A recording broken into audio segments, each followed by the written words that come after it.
그 약속이 언제 이루어질지 모르고 조바심이 나거나 좀 멀리 있는 것 같이 느껴지지만 결국은 그날이 돌아오거든요.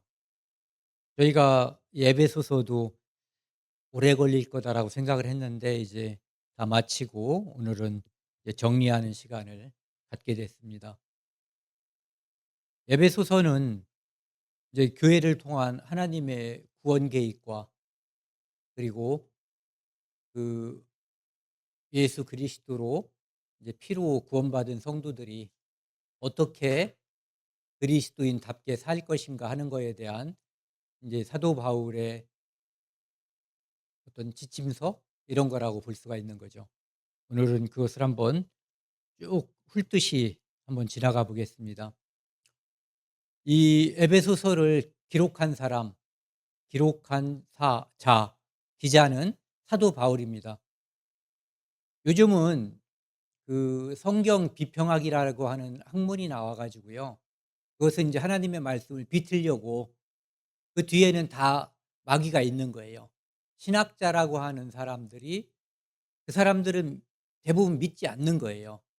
이것을 학문적인 인간의 시각으로 바라보는 거거든요.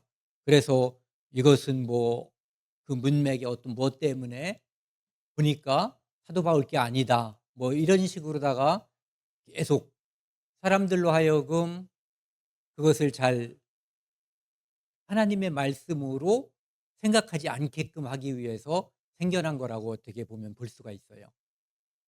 그러니까 유익한 면이 전무하다고 할 수는 없지만 대부분이 인제 잘못된 성경관을 사람들에게 심어주는 그러한 것이라고 볼 수 있죠. 이것은 명확하게 인제 사도 바울이 에베소에 있는 신실한 자들에게 편지했다라고 에베소서 1장 1 절에 나와 있거든요. 그래서 에베소서는 사도 바울이 에베소 교회 그리고 그 후에 인제 에베소 인근에 있는 다른 교회들도 함께 읽고 교제했을 거예요. 이제 기록 연대는 이 전에도 말씀드렸잖아요. 그 옥중서신이라고 하는 거. 에베소서 그다음에 나오는 게 뭐죠? 골로새서, 빌레몬서, 에베소서, 빌립보서도 있는 거죠. 예. 그렇게 네 가지. 그리고 실제로는 디모데후서도 옥중서신이거든요. 그런데 그걸 갖다가 옥중서신이라고 분류하지 않고 그냥 목회서신이라고 분류하기 때문에 그렇지 그것도 역시 옥중서신인 거예요. 그런데 인제 이 편지를 기록한 연대가 대략 그 61 년에서 62 년쯤 된다고 하는 거죠. 사도 바울이 감옥에 투옥된 것은 가이사랴 감옥에서 이제 로마로 가기 전에 그때는 58 년에서 60 년까지 그다음에 여기 있는 것처럼 로마 감옥에 1 차로 투옥됐을 때가 61 년에서 62 년. 그다음에 2차 투옥됐을 때 그때는 67 년경. 그래서 그때 인제 순교하게 된 거죠. 두 번째 투옥됐을 때. 그러니까 이때는 비교적 여기 나와 있는 것처럼 세 번의 투옥 중 그러니까 가이사랴 한 번, 로마 한 번, 또 로마에 두 번 이렇게 세 번의 투옥 중 비교적 자유롭게 사람을 만나고 복음을 전하고 저술 활동 뭐 편지를 쓴다든지 이런 것을 할 수 있었던 시기로 추정되기 때문에 3 차가 아니라 이 일 아니 그러니까 2차 투옥이 아니라 1차 투옥 기간인 이때로 본다는 거죠. 그래서 에베소서 3장 1절 그다음에 4장 1절 또 다른 곳에도 보면은 여기 보면은 "갇힌 자 된 바울 또는 주 안에서 갇힌 내가." 그래서 지난번에 인제 그 말씀을 드렸잖아요. 여기서 갇혔다는 것은 물리적으로 옥에 갇힌 것, 그다음에 예수 그리스도의 사랑의 포로가 된 것, 이것을 중의적으로 인제 이야기할 수 있다라고 하는 거죠. 그다음에 에베소서는 크게 보면 이제 두 파트로다가 두 부분으로 돼 있는 거예요. 1 장부터 3 장까지 한 부분, 그다음에 4 장부터 6 장까지 한 부분. 그래서 그 앞에는 1 장부터 3 장까지는 유기적 공동체로서의 교회. 이제 구원받은 성도들이 과거에는 이방인이 있었고 유대인이 있었잖아요. 그런데 예수 그리스도 피 안에서 하나님이 담을 허물어 버린 거예요. 그래서 유대인도 교회가 되고 이방인도 교회가 되는 거죠. 그래서 이제는 이 세상에는 지금 이방인도 있고 유대인도 있고 교회라고 하는, 제가 그랬잖아요. 신인류다. 네. 그런 말을 써도 되는지 모르지만 어쨌든 새로운 종족, 하나님의 백성이, 진짜 하나님의 백성이 태어난 거예요. 그리고 이제 앞에 1 장부터 3 장까지는 교회 일치를 위한 교리적인 내용. 그다음에 뒤에는 그 삶의 실질적인 문제들에 관한 것들. 그래서 앞에서는 그리스도 안에서 하나가 된다. 그러니까 그리스도로 구원받고 그리스도 안에서 하나가 되고 그리스도를 머리로 하는 교회로서 이렇게 건물처럼 이야기했잖아요. 하나는 이 유기적인 육체로서 이야기도 하고 건물로서 이렇게 건물이 지어져 가는 모습으로 다 이야기를 하고 있고요. 그다음에 여기서는 실제적인 삶에 대한 문제, 부부 문제, 부자 간의 문제, 상전과 종과의 문제, 이런 것들에 대한 이제 이야기를 하고 있어요. 그래서 부르심에 합당한 삶은 무엇인가에 대해서 이야기하고 있는 거죠. 그다음에 이제 에베소서를 사도 바울이 감옥에서 있잖아요. 자기 자신이 누구 말 맞다나 네코가 석자, 감옥에 있으니까 그 열악한 환경. 그런데 에베소에 꼭 편지를 보내야 할 만한 이유가 있었던 거예요. 에베소 교회는 특히 사도 바울이 3년 동안이나 특히 거기서 인제 목회를 하고 사람들과 전도도 해서 자기를 통해서 그리스도인이 된 사람들이 있을 테고 함께 교제하고 가장 애착이 갔던 교회라고 생각이 되는 거예요. 그러니까 사도 바울이 그 밀레도에서 에베소 교회 장로들을 불러 가지고 마지막으로 유언과 같은 그런 당부를 하는 장면도 있잖아요, 사도행전에 보면은. 여기서 인제 보시면은 이제 과도기, 어떤 과도기냐 하면은 신약 구약에서 신약으로, 그러니까 유대인들은 아직도 구원을 예수 그리스도의 피로 구원을 받았지만 내가 오늘날 우리처럼 우리는 그 갈등이 없잖아요. 처음부터 교회라고 하는 곳에 들어와 있었기 때문에. 근데 그 사람들은 교회가 아니라 성전에서 섬기다가 구원을 받고 이제는 성전이 없어진 상태, 이 당시는 아직까지 있는 상태죠. 그 상태에서 성전과 동떨어진, 처음에는 성전에서 모였단 말이에요. 그러다가 인제 그리스도인들의 공동체라고 하는 교회로 편입이 되면서 율법과 복음과의 관계, 그다음에 교회 내에 인제 처음에는 유대인이 구원을 받았단 말이에요. 그 복음을 전하는 순서가 그 유대와 사마리아, 예루살렘, 유대, 사마리아, 그다음에 땅끝까지였단 말이에요. 그러니까 처음에 고넬료가 구원받기 전까지는 다 어쨌든 유대인 혈통들이 구원을 받게 된 거예요. 그러니까 그 안에서 교회 내에서 이 두 집단 간에 하나라고 하지만 서로 다른 것이 분명히 존재했었단 말이에요. 갈등이 있었고. 그래서 성도 간의 일치와 화합이 중요했고, 또한 교회 안에 질서가 필요했던 거예요. 그래서 하나님께서 어떤 직분, 이것을 은사로서 주셔 가지고 교회 안에서 교회를 든든히 세우기 위한 이제 직분을 주셨던 거죠. 그다음에 또 이제 비슷한 건데 교회의 위기, 이단이 바로 율법주의자들, 비록 예수 그리스도로 구원을 받았어도 율법을 지켜야 된다. 특히 이제 할례 문제가 있었죠, 유대인들이 주장하는. 그리고 그것을 계속해서 주입하는 그 율법주의자들, 유대인 중에 율법주의자들이 있었고 유대인도 아니면서 자칭 유대인이라고 하는 사람들도 존재했었던 거예요. 그런가 하면 이제 영주주의자들이 있어 가지고 구원받은 사람은 영혼이 중요하지 육체는 아무것도 아니다.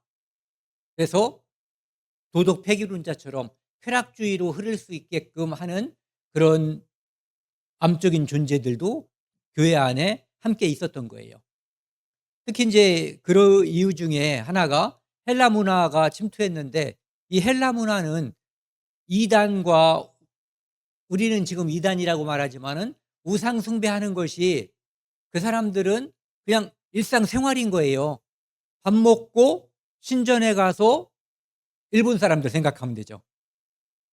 집에서 나와 가지고 뭐 신상 앞에서 뭐 이렇게 고개 끄덕끄덕하고, 지나가다 뭐 있으면 또 가서 이렇게 하는 그런 생활이 일상화되어 있었단 말이에요.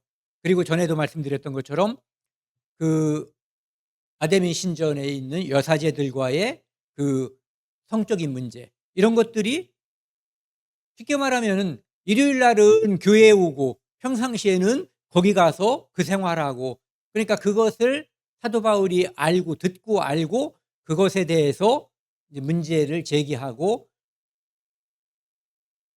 새롭게 옛사람을 버리고 인제 새사람을 입어야 된다는 것을 이야기하고 있는 거죠.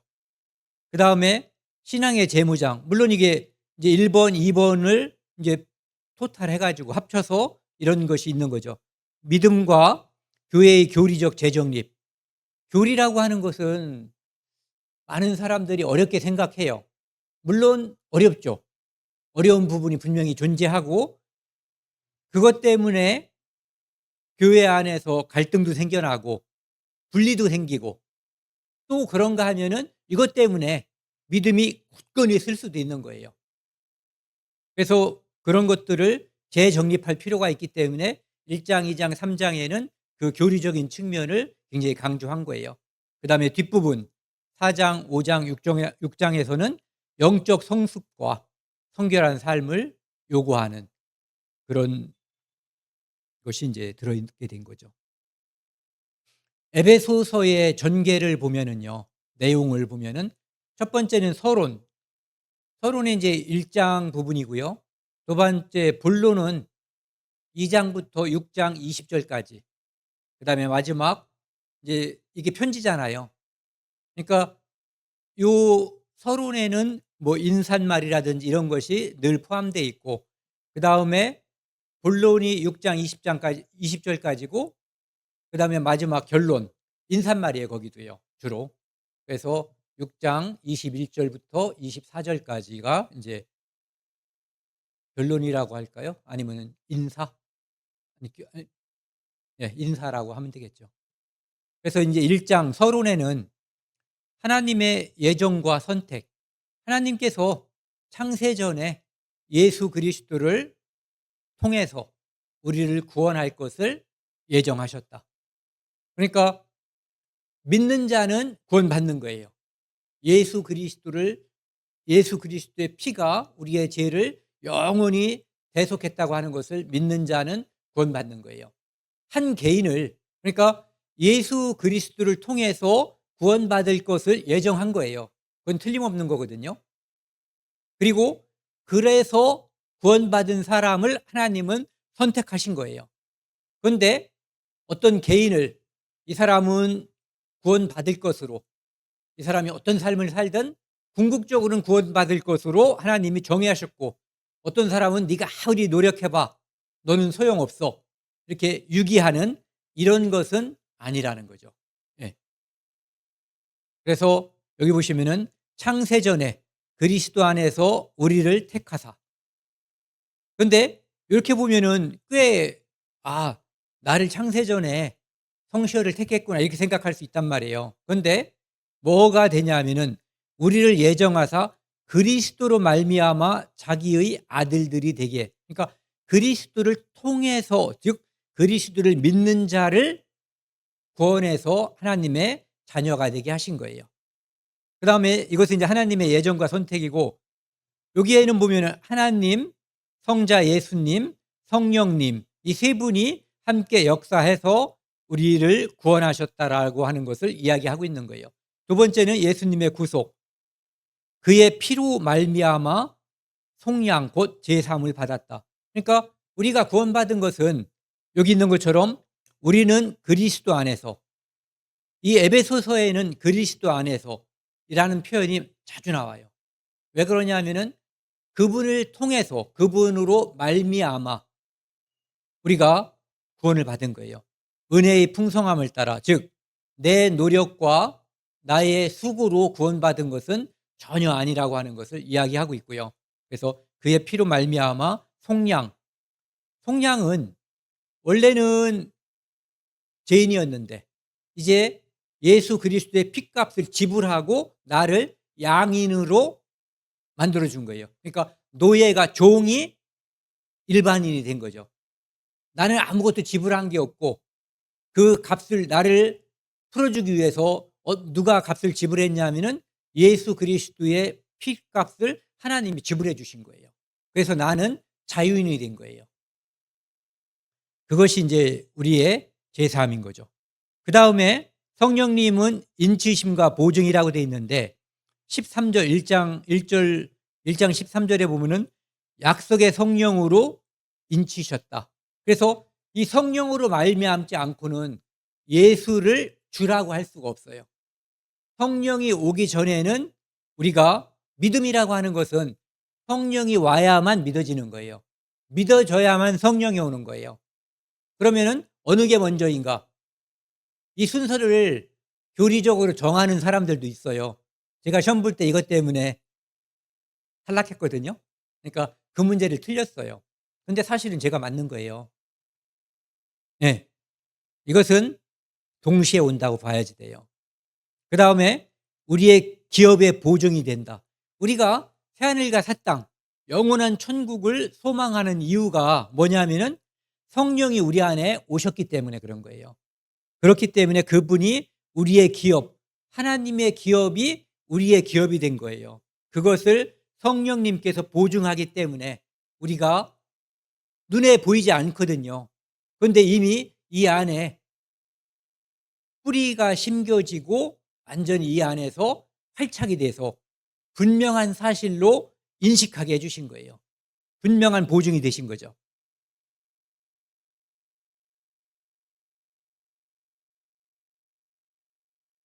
본론은 아까 말씀드린 것처럼 2장부터 6장 20절까지라고 말씀드렸는데요. 그중에서 이제 본론 중에서 앞에 2장 3장은 성도의 구원과 교회의 본질, 즉 아까 교리적인 측면이라고 말씀드린 그런 부분이에요. 우리는 진노의 자녀였는데 이제는 하나님의 우편에 앉게 됐어요. 어떻게? 예수 그리스도의 은혜로 말미암아. 그래서 과거에는 허물로 죽은 우리를 그리스도와 함께 살리셨고, 그리스도가 십자가에서 죽을 때 내가 죽었고 그리스도가 부활할 때 우리가 함께 살아난 거예요. 그래서 이 안수라고 하는 것은 동일시하는 거거든요.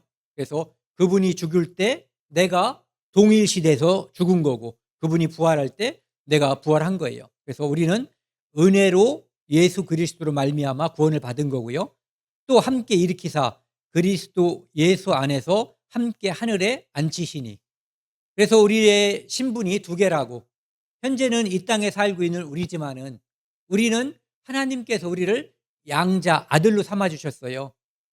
그래서 이 땅에서는 누구누구의 아들로 누구누구의 딸로 태어나서 언제 몇 년도 몇 월 며칠 날 태어났고 살고 있고 언젠가 이 땅에서 죽을지도 몰라요. 예수님께서 우리가 죽기 전에 오시면 우리는 죽음을 맛보지 않을 수도 있어요. 그게 우리의 소망 중에 가장 큰 소망이에요. 그리고 예, 일으키사 그리스도 예수 안에 하늘에 앉히시니 우리가 예수 그리스도의 피가 내 죄를 영원히 온전히 용서했다는 것이 딱 하나님께서 우리에게 믿어지게 해주셨을 때 우리가 그것을 온전히 믿게 됐을 때 우리는 이미 아직 거기에 가지 않았지만 이미 신분적으로는 하나님의 자녀로 된 거예요. 그러니까 우리는 아직 가지 않았지만 이미 그 자리에 하나님이 앉혀주신 거나 마찬가지예요. 신분이 그렇다는 거죠. 그리고 또 교회의 본질 중에 중요한 것이 뭐냐면은 이방인과 유대인이 하나가 됐어요. 예전에는 서로 달랐잖아요. 특히 유대인들이 이방인을 바라볼 때는 개돼지로 바라봤단 말이에요. 자기들은 하나님의 거룩한 백성, 성민이고 하나님이 선택한 선민이고 너희는 아무것도 아니야. 그냥 그야말로 유인원과 사람 중간 뭐 이렇게 생각했을지도 몰라요. 이거는 굉장히 존중해 준 거예요. 개돼지로 본 거죠, 사실은. 그런데 십자가로 이 둘을 유대인과 이방인을 한 몸으로 하나님과 화목하게 해 준 거예요.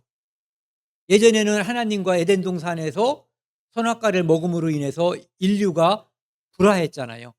그리고 하나님께서는 아브라함을 선택해 가지고 그 후손들은 성막에서 또 나중에는 성전에서 지내는 그 제사를 통해서 화목하게 영원한 것이 아니지만 어쨌든 그것을 보여주셨어요.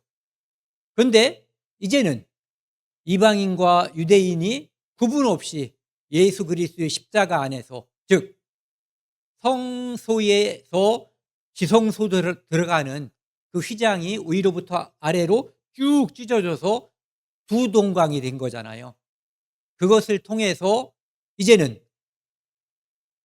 제사장이라고 하는 중보자 없이 누구나 언제나 하나님께 갈 수 있는 길이 트였어요. 그것을 우리는 살 길이라고 히브리서에서 이야기하고 있어요. 그래서 십자가로 원수된 것을 소멸했다라고 되어 있고요. 그 다음에 그의 안에서 그리스도 예수 안에서 건물마다 우리 하나하나가 건물로 보는 거예요. 유기체로 볼 때는 우리가 지체로 보는 거고 여기서 이제 건물일 때는 하나의 건물 하나하나가 쭉쭉 연결돼서 나중에 예수님이 오실 때 교회가 완성되는 거예요. 몸이 완성되고 건물이 완성되는 거죠. 그래서 유기체로 보느냐 건물로 보느냐에 따라서 표현은 다르지만 결국은 그것은 같은 의미를 가지고 있어요.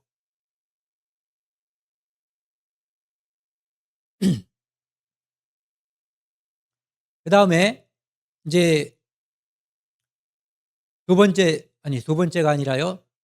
첫 번째죠. 여기 성도의 구원과 교회의 본질 2, 3장 중에서 에베소서 3장 6절에서는 보면은 이방인을 위한 사도의 직분, 그리스도의 비밀을 드러냈다.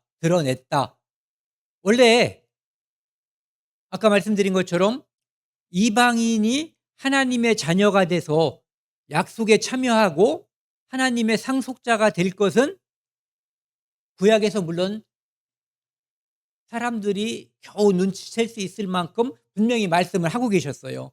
그런데 그 모든 것들을 사도 바울에게 분명하게 알려주셨거든요. 그래서 그 비밀을 사도 바울을 통해서 드러내게 한 거예요. 이는 이방인들이 복음 예수 그리스도의 말씀으로 말미암아 피로 말미암아 그리스도 예수 안에서 함께 상속자가 되고 이것은 엄청난 비밀이었던 거예요. 유대인은 당연히 하나님의 상속자였어요. 물론 이제 잘못된 부분이 많이 있지만 함께 지체가 되고 함께 약속에 참여하는 자가 됩니다. 그러니까 이건 놀라운 비밀이 사도 바울을 통해서 세상에 드러나게 된 거예요. 그리고 교회를 위한 사도의 중보. 이제 사도 바울은 이 교회가 예수 그리스도의 여기 있는 것처럼 너비와 길이와 높이와 깊이가 그러니까 예수 그리스도가 우리를 얼만큼 사랑했는지 또는 그냥 그 존재 자체로 예수 그리스도의 사랑이 그것이 넓이가 길이가 높이가 깊이가 이 모든 것이 얼마나 대단한지 그것을 우리로 하여금 알길 바란다는 거거든요. 그것은 어떻게 해야지 알 수가 있어요? 우리가 한번 해보면 알거든요. 내가 누구를 사랑하는 그 사랑이 얼마나 하잘것없는가를 알 때 내가 받은 사랑이 또는 하나님께서 예수 그리스도를 통해서 우리를 사랑한 그 사랑이 얼마나 대단한지 이것을 알게 되는 거죠. 70번씩 7번 용서하라는 것을 490번이라고 생각하지만 우리가 그것을 그걸 어떻게 할 수 있지라고 생각한단 말이에요, 사람은. 그런데 하나님이 구원받은 우리를 구원받기 전에 오래 참으신 걸 생각하면은 490에 좌승이 아니라 삼승도 넘을지도 몰라요. 그렇죠? 얼만큼 오래 참고 했는지 그 사랑이 얼마나 대단한지 모르는 거거든요. 근데 우리가 사랑을 해 보면 그것을 알게 되는 거예요.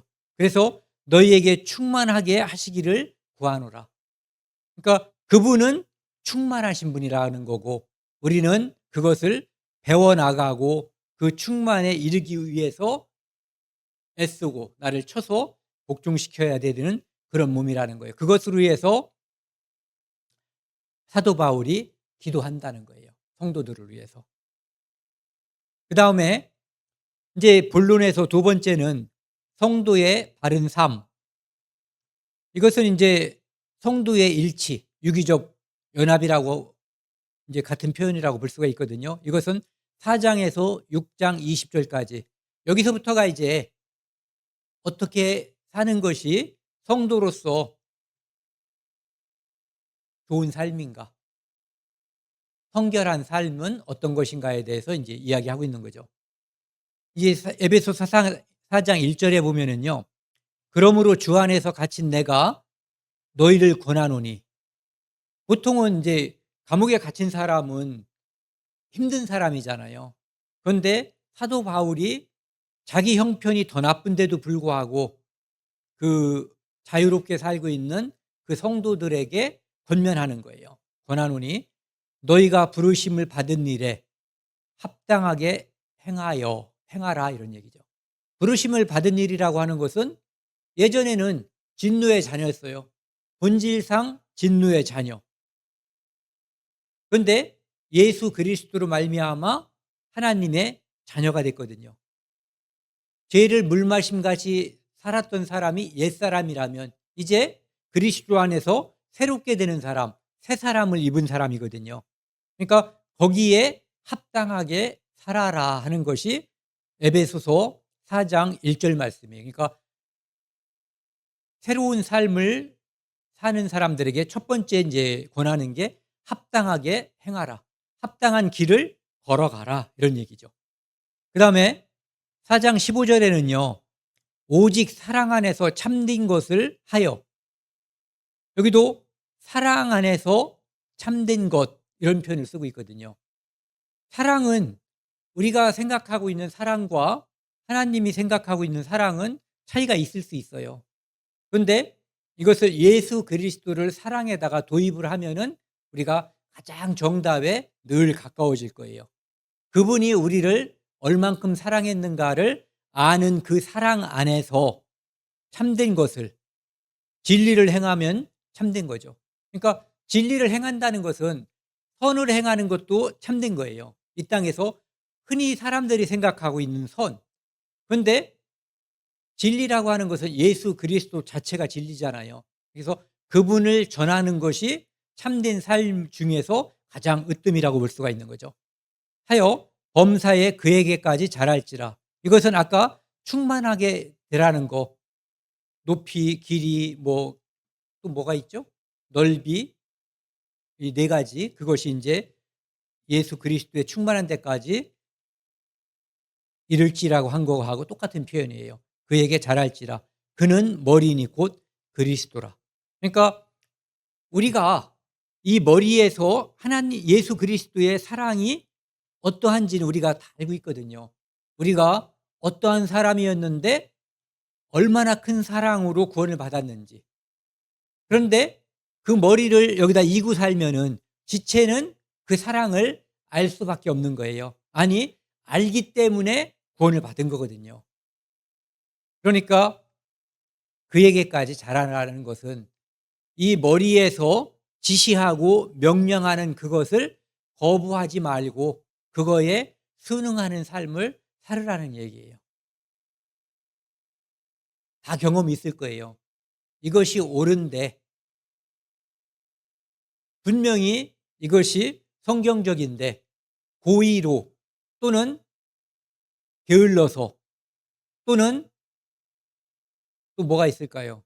무슨 이유로? 어쨌든 무슨 이유로 그것을 따르지 않는 경험을 다들 하셨을 거예요. 저도 많은 게 떠올라요. 그다음에 옛사람을 버리고 새사람을 입으라. 옛사람은 진노의 아래에 있었던 사람이에요.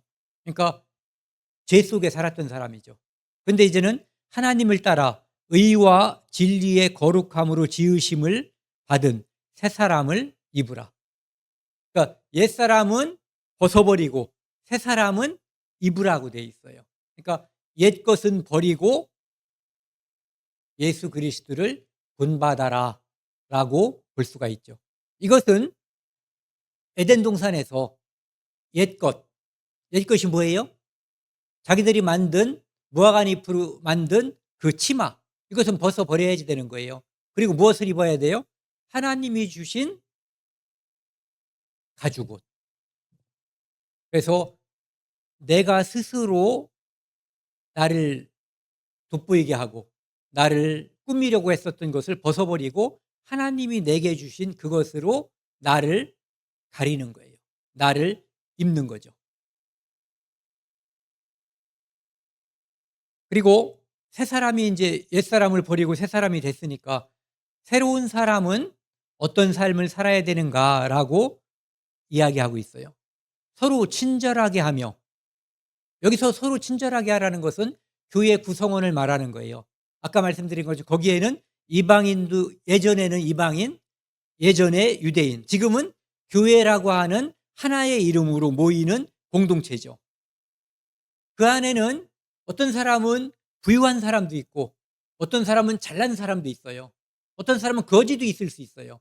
노예, 종도 있을 수 있어요. 그런데 서로 간에 불쌍히 여기라는 거, 이유가 있어요. 고개를 들 만한 사람은 교회 안에 아무도 존재하지 않는다는 거예요. 왜? 예수님이 죄인을 구원했잖아요. 죄인이니까 구원받은 거예요. 예. 그래서 서로 불쌍히 여겨야지. 서로 너는 뭐가 잘못됐고, 그러니까 너는 낮고 나는 뭐가 잘나서 너보다 잘났다라고 말하면 교회는 엉망진창이 되는 거예요. 남을 섬기는 게 불쌍히 여기는 마음이에요. 그래서 여기서 보면은 서로 용서하기를 하나님이 그리스도 안에서 너희를 용서하심과 같이 하라. 내용은 말은 간단하지만 어마어마한 거예요. 하나님은 우리가 구원받기 전에 한 잘못만 용서한 것이 아니라 구원받은 후에 한 잘못까지도 지금 오래 참아주시고 계시는 거예요. 그것까지도 용서해 주신 거예요. 그것처럼 교회 안에서 보이는 티끌을 너희들은 뭐죠? 들보를 엄청난 걸 용서받은 거잖아요. 달란트하고 뭐죠? 데나리온 비유. 엄청난 달란트를 용서받은 사람이 뭐 조그만 데나리온 자기한테 빚진 사람한테 이제 잡아 가지고 이제 족친다고 그러래요. 돈 내놓으라고. 그런 모습과 반대되게 행동하라는 거죠. 그다음에 에베소서 5장 2 절에는요. 새 사람은 이런 삶을 살으라는 거예요. 그리스도께서 너희를 사랑하신 것 같이, 이것은 분명한 거거든요. 이것을 알지 못하는 사람은 교회 구성원이 되지 않는 거니까요. 너희도 사랑 가운데서 행하라. 그는 예수님은 우리를 위하여 자신을 버리사 향기로운 제물과 희생 제물로 하나님께 드리셨느니라. 누구를 위해서 한 거예요? 자기 죄 때문에 죽은 게 아니잖아요, 예수님께서. 우리를 구원하기 위해서. 그러니까 우리도 다른 사람을 불쌍하게 여기고 사랑하는 마음으로 이렇게 우리를 위하여 자신을 버린 것처럼 우리도 다른 사람을 사랑하는 마음으로 나를 낮추고, 제물과 희생 제물은 어떤 거예요? 의미가 찢어져서 피 흘려 죽는 거거든요. 그러니까 섬기는 태도 중에서 가장 낮아지는 게 상대방을 위해서 죽어주는 거예요. 예수님은 그거를 하셨기 때문에 우리가 그렇게 사랑 가운데 행하라고 얘기하는 거예요. 뭐 밥을 사 주고 만나면 웃어 주는 것은 당연하고 끝까지 사랑하라는 거죠. 그리고 세월을 아끼라 때가 악하니라. 기회가 영원히 존재하지 않는다는 거거든요. 그래서 시간을 아끼고 그다음에 기회가 있을 때 왜? 이 세상은 마귀가 지배하는 세상이기 때문에 우리가 하려고 하는 일을 마귀가 방해하거든요. 방해하는 세력이 있기 때문에 이 말을 하는 거예요. 세월을 아끼라 때가 악하니라. 기회를 빨리빨리 잡으라는 거예요. 그다음에 여기 인제 에베소서 5장 21 절은 그리스도를 경외함으로 피차 복종하라 이렇게 되어 있고 이 말씀 뒤에 이어지는 말씀이 뭐냐 하면은 부부 관계를 이야기하고 있어요.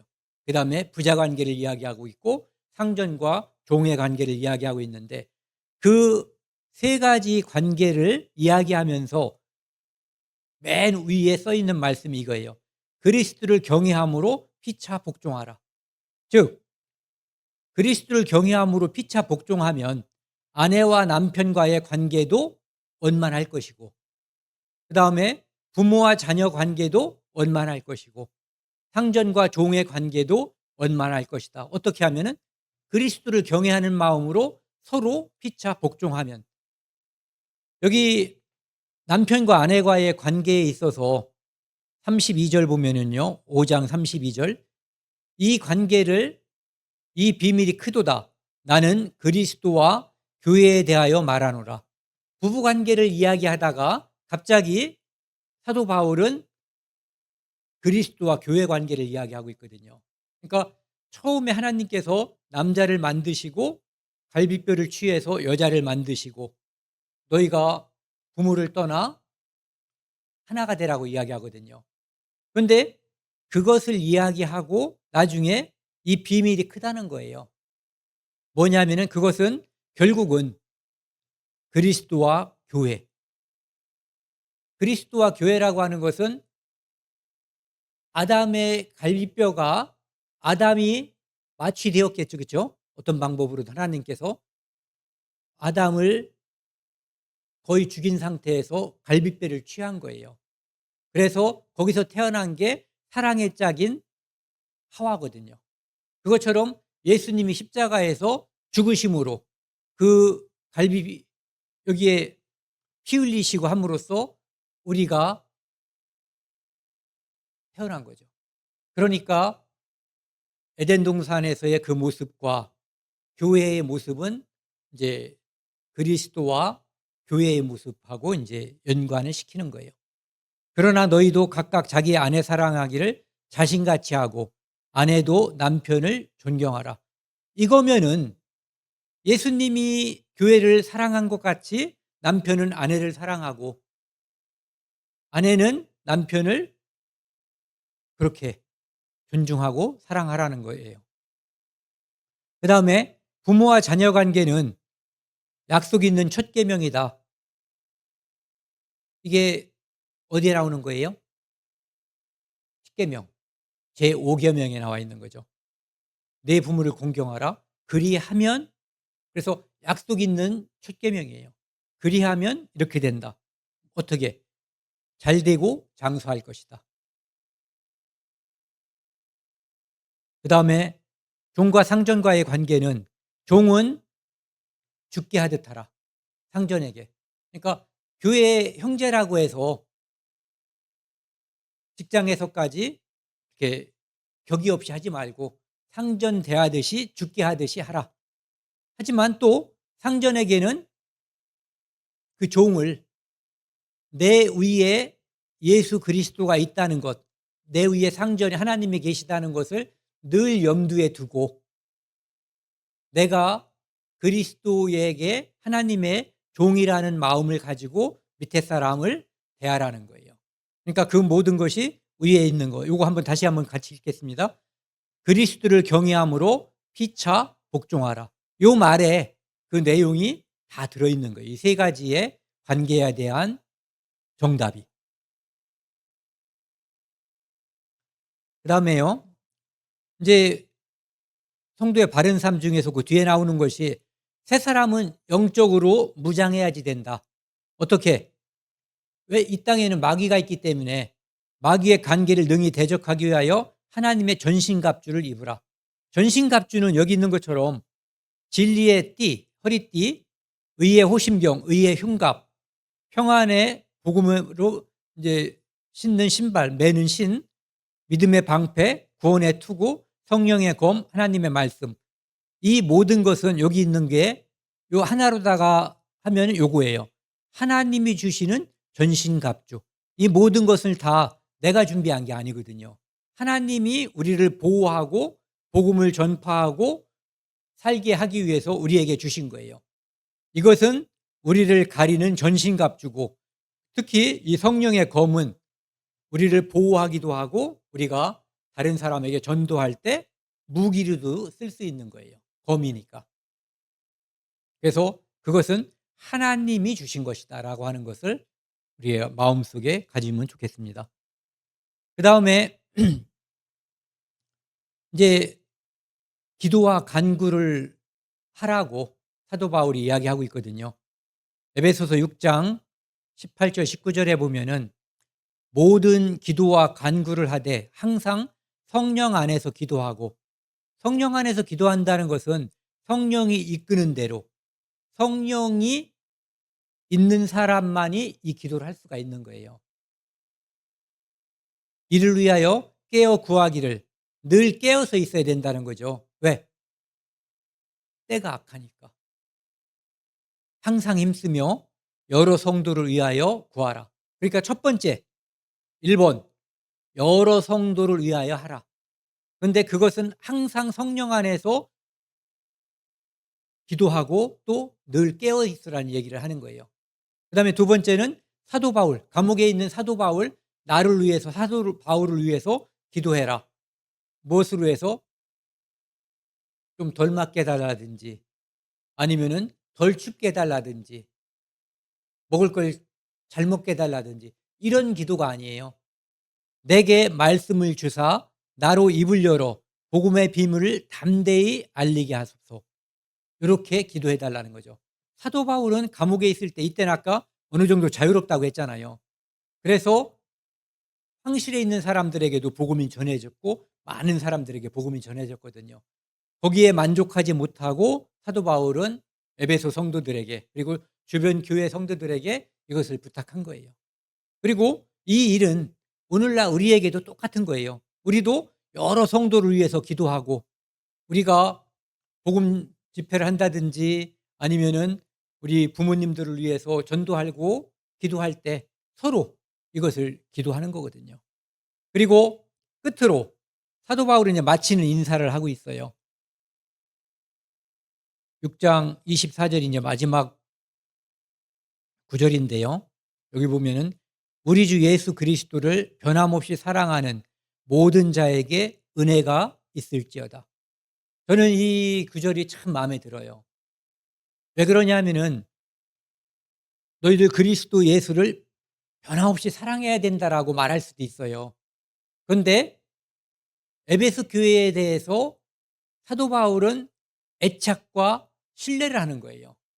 그들이 자기가 함께 그곳에서 있을 때 얼마나 신실한 성도였었는지, 얼마나 좋은 사람들이었는지 성도로서 그것을 아는 거거든요. 그래서 우리 주 예수 그리스도를 변함없이 사랑하는 모든 자에게 은혜가 있을지어다. 최고의 축복이죠. 이것으로 이제 사도 바울이 붓을 놓은 거예요. 그리고 두기글을 통해서 이 편지가 에베소 교회에 전달되고, 에베소 교회의 성도들은 눈물로 이 편지를 읽었을 거예요. 왜냐하면은 예, 감옥에 갇혀 있고 오히려 자기들이 사도 바울을 위로하고 싶은 마음인데 사도 바울은 교회를 걱정하는 마음으로 이 편지를 썼거든요. 그래서 에베소서는 우리를 구원하시고 우리를 교회에 편재했다고 하기보다는 예수 그리스도를 머리로 주시고 머리로, 우리는 그 몸으로, 그래서 그 안에서 이제 하나하나 지체가 쌓여가고 또는 건물이 하나하나 지어져 가는 그런 과정 중에 그것이 원만하고 제대로 되기 위해서는 그 지체들이 거룩한 삶, 성도다운 삶을 살아야 된다라고 하는 것을 이야기하고 있습니다. 여기까지 하겠습니다. 그리고 다음 주부터는 히브리서를 하겠습니다. 히브리서도 할 게 많겠지만 한 장을 두 번에 거쳐서 해 가지고 서론하고 마지막에 정리하고 해서 그러면은 8번 정도, 예, 그렇게 하겠습니다. 함께 기도하시겠습니다. 하나님 아버지 감사합니다. 하나님께서 주신 말씀을 통해서 하나님을 알게 해 주시고 예수 그리스도가 우리를 위해서 피 흘린 그 보혈을 믿게 됨으로써 하나님의 자녀가 됨을 감사드립니다. 다음 주에 우리 부모님들을 모시고 천국 잔치를 합니다. 하나님, 우리 부모님들의 마음을 열어주시고 마음을 부드럽게 해주셔서 하나님의 복음이 마음속에 믿어지도록 도와주십시오. 이 모든 말씀 우리를 사랑하시는 예수 그리스도 이름으로 감사하며 기도드렸습니다. 아멘.